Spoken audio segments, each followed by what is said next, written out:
Modelling করতে করতে হঠাৎ করে আমি একটা সিরিয়ালের অফার পাই। ইনিশিয়ালি আমি ভাবছিলাম যে সিরিয়াল করব, তাহলে পড়াশোনার কি হবে এটা সেটা।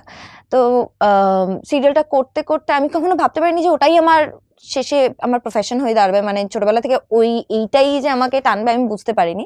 ইন্টারেস্ট ছিল, সবসময় ফিল্ম দেখতাম, আর ফিল্মের মধ্যে খুদ বার করাটা আমার ছোটবেলা থেকে অভ্যেস ছিল। হ্যাঁ, এটা কি হচ্ছে, ওটা কি হচ্ছে, এরকম। তো সিরিয়াল কখনো করবো আমি ভাবতে পারিনি। তো যাই হোক, সবিনয় নিবেদন সেটা মোটামুটি একটু অ্যাপ্রিসিয়েশন পেয়েছে। তো তারপরে আমি কেয়ার করি না বলে আমি একটা সিরিয়াল করি, সেখানে জুনি আমার ক্যারেক্টারের নাম, আমাকে লোকে খুব পছন্দ করলো। তারপর বোঝে না সে বোঝে না, আমরা সবাই জানি বোঝে না সে বোঝে না। হ্যাঁ, আমার লাইফের ওটা একটা টার্নিং পয়েন্ট ছিল, কারণ সেটার পর লোকে আমাকে অ্যাক্টর হিসেবেও খুব পছন্দ করতে শুরু করেছে।